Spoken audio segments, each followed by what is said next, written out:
Assalamualaikum warahmatullahi wabarakatuh. Selamat pagi semuanya. Perkenalkan, nama saya Haliza Aulia. Saya dan rekan saya Maryati ingin mempresentasikan tentang tugas kami yang berjudul implikatur pragmatik. Baik, teman-teman stay tune ya, dan jangan skip video ini karena penjelasan kami ini sangat menarik. Baik, yang pertama akan saya jelaskan mengenai latar belakang masalah kami. Baik, yang pertama ini adalah latar belakang masalah. Latar belakang masalah dari makalah kami adalah manusia sebagai makhluk sosial tidak terlepas dari komunikasi. Bahasa itu menjadi alat yang sangat penting dalam berinteraksi. Jadi dalam komunikasi terjadi antara peristiwa tutur dan tindak tutur. Peristiwa tutur tersebut adalah interaksi linguistik antara penutur dan juga lawan tutur. Sedangkan tindak tutur, orang yang menyadari pentingnya penggunaan bahasa yang tepat sehingga sering terjadi kesalahpahaman. Nah, melalui kajian pragmatik ini, khususnya implikator percakapan, kita bahkan dapat memahami banyak penuturan berdasarkan konteks. Nah, selanjutnya baik, di sini ada rumusan masalah. Nah, dalam makalah kami, rumusan masalah yang pertama yang akan kami cari adalah: satu, apa yang dimaksud dengan implikatur? Dua, bagaimana implikatur percakapan serta jenis-jenisnya dan juga contoh-contohnya? Tiga, bagaimana implikatur konvensional dan contohnya? Nah, selanjutnya ada tujuan penulisan. Tujuan penulisan dari makalah kami itu yang pertama adalah: satu, untuk mengetahui tentang implikatur pragmatik. Yang dua, untuk mengetahui kajian implikatur percakapan serta jenis-jenisnya. Yang ketiga, untuk mengetahui kajian implikatur konvensional. Untuk pembahasan bab 1 yaitu implikatur. Implikatur sendiri adalah suatu kajian dalam pragmatik yang berarti makna tersirat. Dalam tuturan, kata implikatur berasal dari bahasa Latin, yaitu kedalam dan plicer, yang artinya kedalam dan melipat, yang menggambarkan makna yang tersembunyi dalam ujuran.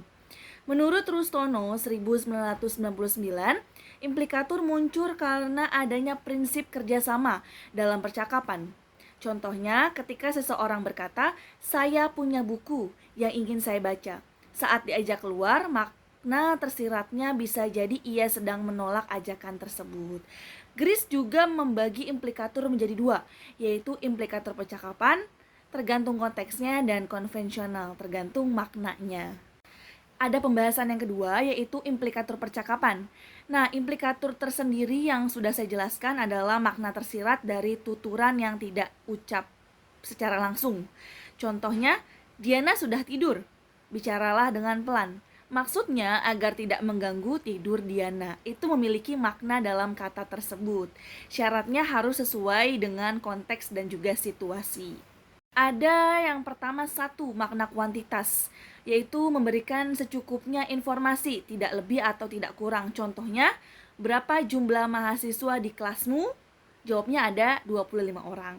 Yang kedua, ada maksim kualitas. Katakan yang benar dan berdasarkan bukti. Contoh, kamu yakin? Ya, aku udah cek daftar absensi. Itu merupakan sebuah maksim kuantitas. Dan maksim relevansi, yaitu relevan dengan topik pembicaraan. Contoh, lapar enggak? Dan dijawab ada warung Padang di depannya. Yang terakhir ini ada keempat, maksim cara, jelas, tidak bertele-tele, sistematis. Contoh, apa yang terjadi waktu ke kantor kepala sekolah? Dijawab, saya diminta menghadap karena nilai saya meningkat drastis. Terima kasih. Oke, selanjutnya di dalam implikatur percakapan itu dibagi menjadi tiga. Ada implikatur percakapan khusus, lalu implikatur percakapan umum, dan yang ketiga adalah implikatur percakapan berskala. Yang pertama, implikatur percakapan khusus ialah implikatur yang tersirat, makna tersirat yang tergantung pada konteks dari percakapan tersebut menurut Yule 2017. Implikator ini hanya dipahami jika penutur tahu latar belakang terkait dari percakapan tersebut. Lalu ciri-cirinya adalah bersifat lokal, lalu tergantung pada situasi, dan sering muncul dalam bentuk ironi, metafora, dan lain sebagainya. Contohnya pada tuturan berikut, A. Sinta ikut ujian. Lalu B menjawab, dia ada di kantin waktu ujian. Hal tersebut menandakan bahwa implikatur dari percakapan ini adalah Sinta tidak mengikuti ujian. Karena ketika ujian berlangsung, pada tuturan B menyatakan bahwa Sinta sedang berada di kantin. Lalu selanjutnya ada implikatur percakapan umum. Ialah makna tersirat yang muncul secara alami dalam percakapan tanpa tergantung pada konteks khusus. Menurut Yule 2006, implikatur ini tidak memperhatikan makna tambahan dari konteks, melainkan ditafsirkan dari struktur tambahan atau pilihan kata yang digunakan oleh penutur. Contohnya pada kalimat Rina akan menemui seseorang pria besok. Di sini terdapat implikatur bahwa pria tersebut bukan muncul dari orang terdekatnya seperti teman, pacar, atau suaminya. Hal ini muncul dari penggunaan kata seorang yang bersifat tak tentu. Dengan demikian, implikatur percakapan umum dapat dipahami meskipun tanpa mengetahui latar belakang percakapan. Dan selanjutnya ada implikatur percakapan berskala. Implikatur percakapan berskala muncul saat penutur memilih kata dari suatu skala, seperti kuantitas, frekuensi, atau kepastian. Dan pendengar menganggap penutur tidak memilih kata yang lebih kuat karena tidak yakin. Misalnya dalam kalimat berikut, Dini sering keluar malam, mengimplikasikan bahwa Dini tidak selalu, tetapi lebih atau kadang-kadang dia lebih suka keluar malam, seperti itu. Lalu selanjutnya ada implikatur konvensional. Implikatur ini yang maknanya melekat pada elemen linguistik tertentu dan tidak tergantung pada konteks sebuah percakapan. Makna tambahan sudah dipahami secara umum oleh penutur dan pendengar tanpa perlu penjelasan lebih lanjut menurut Grace 1975. Lalu implikatur konvensional ini bersifat tetap dan tidak dibatalkan atau non-cancelable. Lalu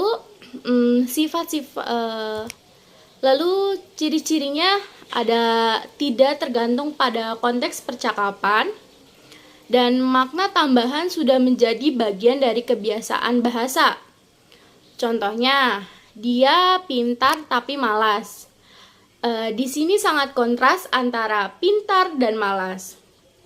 Lalu selanjutnya contoh kalimat, ia datang bahkan saat hujan lebat. Tindakan tersebut lebih dari yang diharapkan. Karena ketika hujan lebat, dia datang. Lalu yang contoh ketiga ada kalimat karena kamu telat, kita jadi ketinggalan kereta.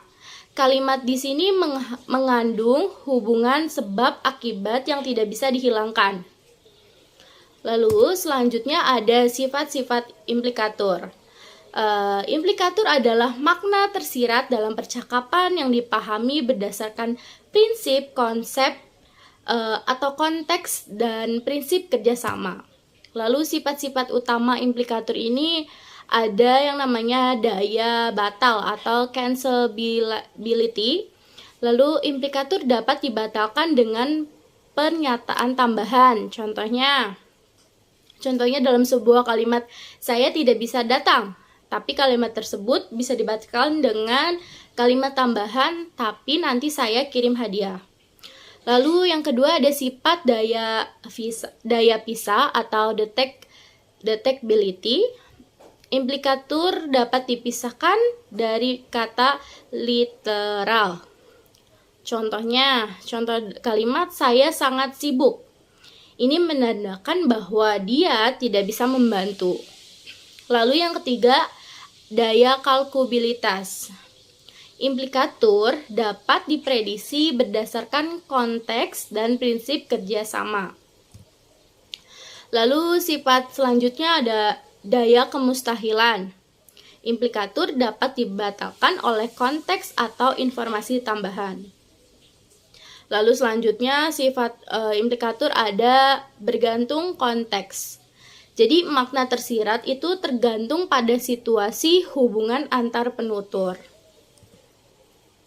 Oke, kesimpulannya adalah bahwa implikatur merupakan salah satu aspek penting dalam kajian pragmatik yang berkaitan erat dengan makna, tidak langsung atau. Oke, dari penjelasan sebelumnya dapat kita tarik kesimpulan bahwa implikatur merupakan salah satu aspek penting dalam kajian pragmatik yang berkaitan erat dengan makna tidak langsung atau makna tersirat dalam suatu tuturan. Implikatur memungkinkan penutur menyampaikan informasi secara implisit. Sementara mitra penutur dapat menangkap makna tersebut melalui penafsiran berdasarkan konteks atau struktur kalimat. Implikatur terbagi menjadi dua jenis utama, yaitu implikatur percakapan dan implikatur konvensional. Implikatur percakapan muncul dari pelanggaran atau pemanfaatan maksim-maksim percakapan seperti maksim kuantitas, maksim kualitas, maksim relevansi, dan maksim cara.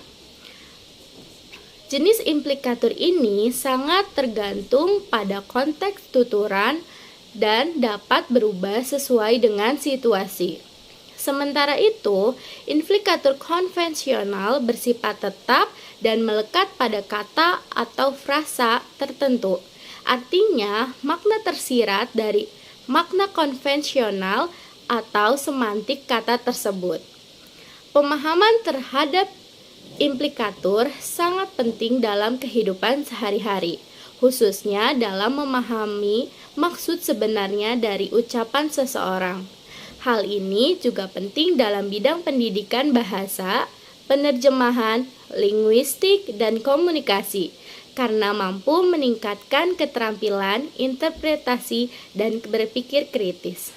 Terima kasih. Wassalamualaikum warahmatullahi wabarakatuh.